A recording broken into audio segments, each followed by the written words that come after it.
Olha.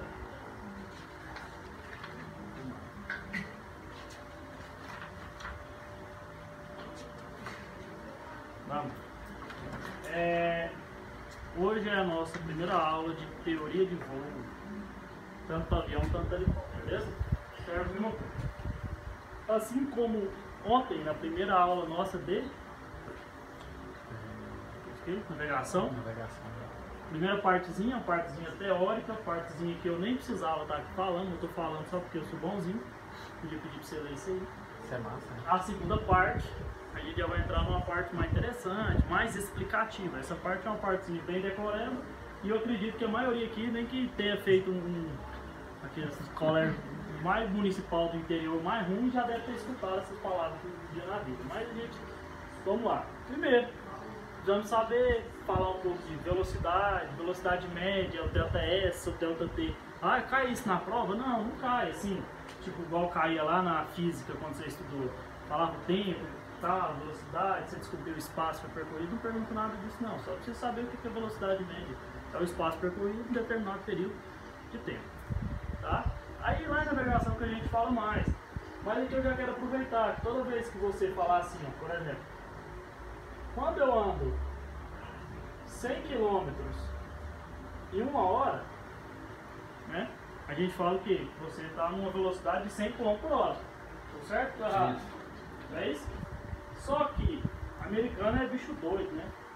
Quando ele fala assim, ó, que você está voando 100 milhas náuticas por hora, ele chama isso aqui de nó, que é o KT, o knots.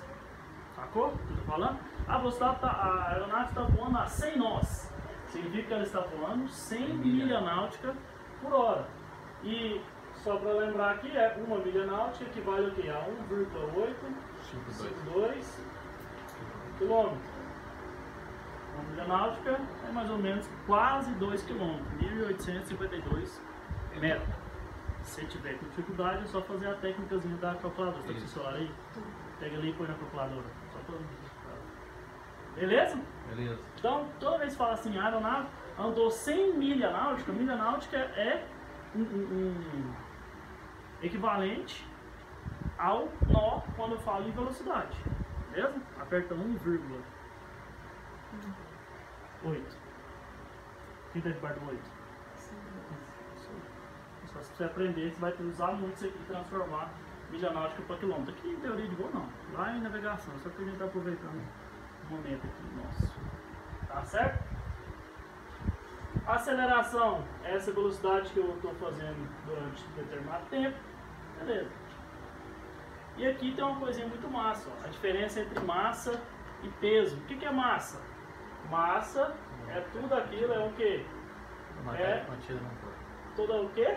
Matéria contida. É toda matéria contida em um corpo.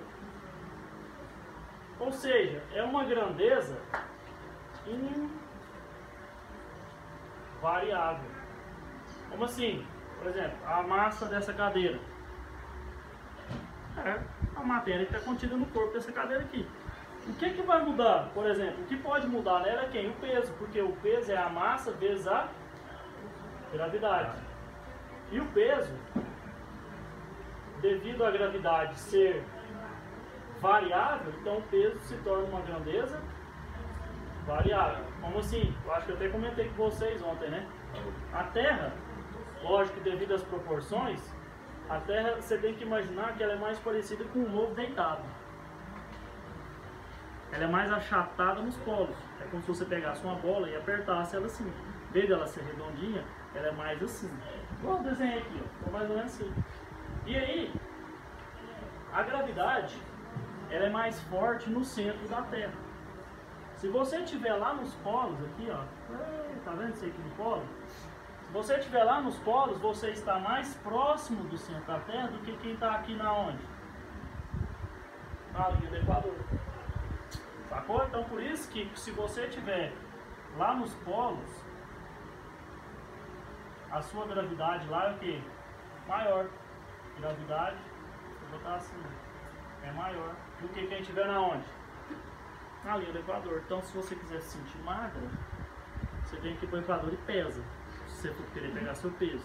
Se você for lá para o polo, você vai se sentir mais pesado, porque a gravidade atua mais ali, sacou? A gente usa aí, tipo, sempre na matemática, no começo, assim, na básica, a gente usava a gravidade como se fosse 10 metros por segundo ao quadrado, né? Só que no polo é como se fosse 10 e no Equador é como se fosse 9,91. Muda pra outra coisa, mas muda, sacou? Então pensa, a Terra chata lá nos polos, a gravidade é mais forte lá porque ela está mais perto do centro da Terra. Isso aí é bonito de falar. Lembra que eu falei aquele negócio que eu tiver com problema em casa e tal, se eu falo essas frases em vez de Ele vai ser espancado pelo ver. E a densidade? A gente já falou, né? A densidade é a massa sobre o volume. A densidade, ela sempre decresce com quem? Me ajuda. Sempre decresce com altitude. Lembra? Quanto mais eu vou subindo, a pressão vai diminuindo. Se a pressão diminui, eu vou pegar aquela mesma massa e ocupar um volume maior. Por isso que a densidade diminui. Por isso que quanto mais eu subo, vai chegar um momento lá em cima que o ar vai ficar o quê? Rarefeito. Aí não tem como você voar, porque sozinho não tem ar para segurar. Você não pode esquecer isso mais não, você já estudou, você estudou. E outra coisa, como é que o foguetinho passa lá? Hã? Propulsão do motor só? É, esquece aí. Podia que você tá passando. Beleza? Lembra disso. Densidade é massa ou volume. Mas o mais importante aqui não é saber que densidade é massa ou volume. Se eu perguntar pra minha avó, que já aposentou tem 20 anos, ela sabe isso aqui. Talvez ela não sabe que é uma grandeza que sempre decresce com altitude, assim como a pressão. Beleza? É, né? Massa. Agora, lembra daquela nossa primeira aula de meteorologia. Eu falei de pressão, temperatura, densidade e umidade, que é importante para voar. Dia de mais, menos, como é que ela faz, se ela está subindo ou se ela está descendo, de acordo se está subindo ou está descendo. Vocês não vão ficar perdidos nisso aí não, bicho. Não pode. Viu? Às vezes eu sou agressivo. Mas não pode. Tá? É tipo, é o básico da aviação, não pode voar sem isso aí não. Eu não lembro de jeito nenhum da primeira aula. Então o vídeo assiste. Se o professor deixasse disponível, né? Entendeu, né? Ó, eu falei, traz o pendrive, um HD externo que eu faço. Eu fui baixar um negócio para compactar ele, porque ele não deu certo porque meu computador é ruim, ele é 32 bits de 64. O bits do meu irmão baixo, não der, depois não resolver. Vamos aqui, que tá gravando o trem. Ó. Ai, ai. Vamos lá, o que é força? Me ajuda aí, velho. Força. Tudo aquilo que altera o estado de do movimento. Força é tudo aquilo que altera o estado de repouso ou movimento. É lógico, né? Eu tô parado, não tô? Para que eu possa alterar o meu estado de repouso, né? Ou até mesmo se eu estiver em movimento e alguma coisa me tirar do movimento, é porque o que agiu uma força em mim. Mas antes de eu falar que força é tudo aquilo que altera o estado de repouso, tá bonitíssimo. Altera o estado de repouso.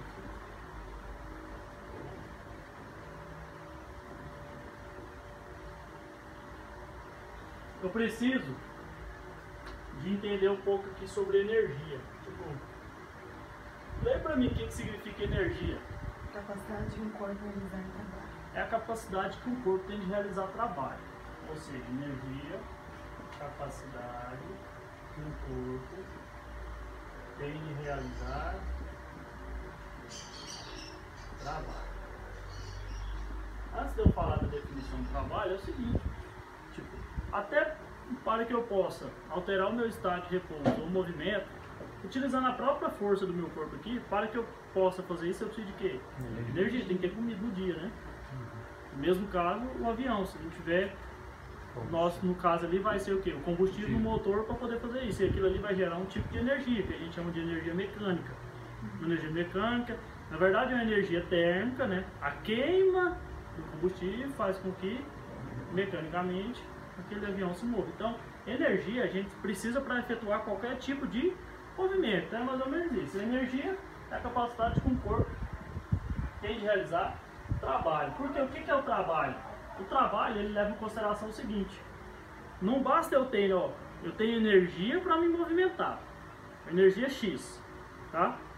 Não basta eu ter essa energia e fazer esse movimento. O trabalho, ele considera o quê? A velocidade com que eu consigo realizar esse movimento. Sacou? Qual que é a diferença de força, energia e trabalho? Energia é a capacidade que eu tenho de me movimentar. A força é aquilo que vai alterar esse movimento. Mas o trabalho é a velocidade que eu consigo realizar isso. Ou seja, eu pego esse canetão, por exemplo. Tá aqui, ó, repouso. Não é isso? Eu preciso de uma energia, vai ser a energia do meu corpo aqui, para movimentar ele. Então eu vou fazer uma força. E ele vai se movimentar, não tem um deslocamento? Sim ou não? Ó, movimentou. Quando eu levo em consideração essa distância que ele movimentou aqui, ó, por isso que eu falo que é a força vezes a distância. Ele movimentou que tanto? 1 metro. Então eu levei em consideração 1 metro que ele movimentou. Agora, a potência que vai levar em consideração a força que eu estou fazendo, a distância que ele está movimentando e o tempo que eu estou realizando isso. Então vamos lá, mais uma vez. Energia eu preciso para realizar tal movimento. Concorda? Eu preciso de uma energia para realizar um movimento. Quando eu aplico uma força naquele movimento, ele vai deslocar um tanto. Mas, por exemplo, eu não quero deslocar. Por que se eu aplicar toda a minha força, ele vai deslocar 2 metros? Mas vai que eu não quero deslocar 2 metros, eu só quero deslocar 1 metro. Então eu tenho que não gastar toda a minha energia. Sacou? Então leva só em consideração o deslocamento que foi feito naquele material, sei lá, que eu fiz no canetão. E ele deslocou. Quando eu pego esse deslocamento pelo tempo, aí ele vira o quê? Potência. Olha só que manhã mais massa. Eu tenho uma Ferrari, o cara tem um Fusca. Você tem um Fusca. A gente sai de Goiânia. Chega lá em Caldas Novas. Eu tive energia, né, para chegar em Caldas Novas. Você teve energia. A gente deslocou até lá. A gente teve uma, assim, conseguiu, devido àquela força, a energia nos deu força para movimentar até lá. Movimentou até o mesmo trabalho até então, só que o cara foi de Ferrari, o que aconteceu? Com certeza ele chegou em menos tempo. Então por isso que eu falo que o carro tem mais potência. No final das contas, até no motor é dessa forma. O motor funciona de jeito. Vai aplicar a energia da queima do combustível, pá, na hora que ele explode, não existe essa palavra na aviação, tá? Na hora que ele queima, vai bater na cabeça do pistão. Na hora que o pistão, ou seja, teve uma força na cabeça do pistão, quando ele desloca do ponto morto alto para o ponto morto baixo, lá dentro do cilindro, ele teve um deslocamento. Agora, se eu consigo deslocar isso na maior velocidade possível, eu estou aumentando quem? A potência. Então a potência leva em consideração a energia, a força, o trabalho e o tempo. Então por isso que tudo aqui engloba, tá bom? Sacou? Força alterou o estado de repouso, ou movimento. Quando eu levo em consideração a distância que aquele corpo se movimentou, eu chamo de trabalho. Beleza?